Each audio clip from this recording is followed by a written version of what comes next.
I'm Nick Pierce here previewing the 2024 ASUN Women's Lacrosse Championships coming up beginning on Thursday in Jacksonville, Florida. The Liberty Lady Flames will be taking on the number 1 seed Jacksonville, and I'm joined now by senior Olivia Glaze. Olivia, appreciate you taking a few moments here. How is the preparation going for this one? It's going great. It was really nice having an entire week leading into our last game. We were able to focus solely on Jacksonville, which now moving forward, we're playing them again, and I think that we're even more prepared for this next game. We are able to use their last game to watch film and just fix those little gaps that maybe could end us in a win in the next game that we play them. Yeah, it feels like we've been here before, right? This is deja vu in the postseason, seeing Jacksonville again. You just saw them at the end of the regular season, like you mentioned a moment ago. What is this team focusing on that'll make the result different here this time? Yes, Jacksonville is our biggest competitor. We see them often. We see them in Jacksonville often because we've had our tournament there a few times. And so there's always a big rivalry there, but what we're really focusing on right now is just being us. We're focusing less on who we're playing and what they're doing and more about what we do and how we do it well. So I feel like that's just given us the confidence to go into these games and know that we're prepared and that's all we need to do to win the game.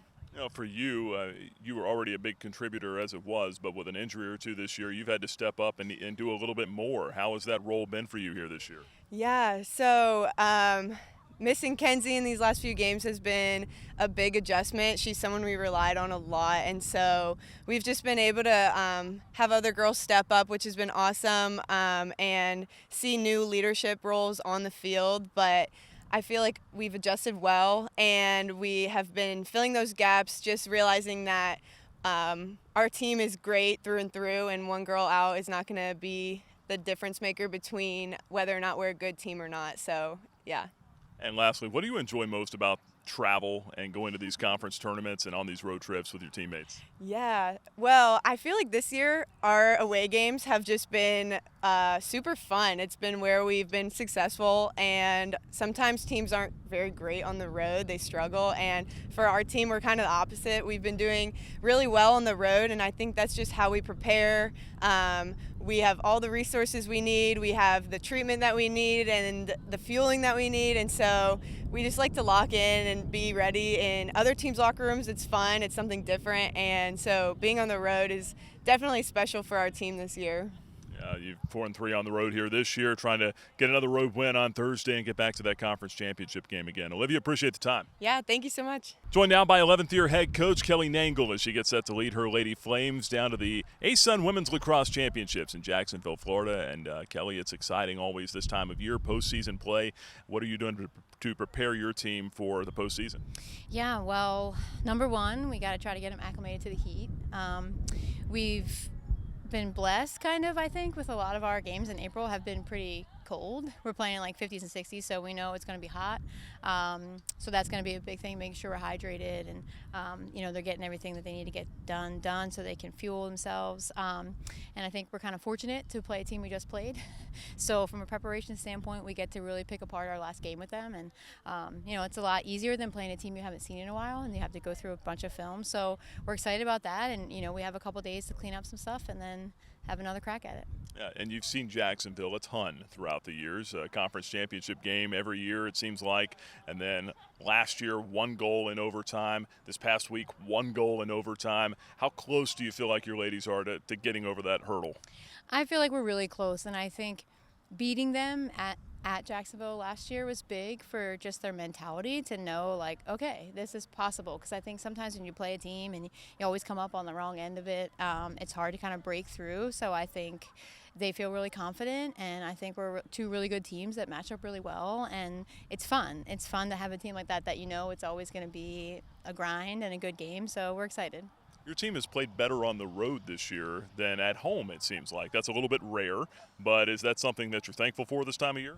Yeah, really thankful. I mean, of course, this is a year where we have 10 home games, right? So, but we have. I don't know if it's less distraction when you get them on the road, and I love being on the road. I think we're on more of a routine, and I also think that's helped us. We played in Florida this March. We bust to Missouri, so this isn't anything new for them. They understand kind of the deal, and we've gotten to kind of give that a test out. We also flew to spring break, so I think that's really better. I mean, it's one of the first things I thought of. I'm glad the championship is away this year. How do you make this game coming up? Because you've seen them in the championship the last several years. How do you make this what it is and not looking past this, trying to get to a championship or whatnot? If that makes sense. Yeah, that makes total sense. I think, we really have to be one game at a time, and I think the way that this year's panned out for us, it's very different. We're used to kind of just coasting into the championship time, and we had to work. We had, our Kennesaw game and our Lindenwood game were winner-go-home games, essentially, and so we were able to go on the road and win a game that we had to win, so I think that gives us a little bit of an advantage because we've been there, and I think that's really built like another layer, not so much of confidence but character of these guys. Like, they didn't come out scared, like, and knowing when we were at Lindenwood, knowing that game mattered, and it was like it could be the end. It could have been the end for the seniors. That last game could have been their last game. So I think that's huge, and I think we really do just have to focus on one game at a time and not get too wrapped up in,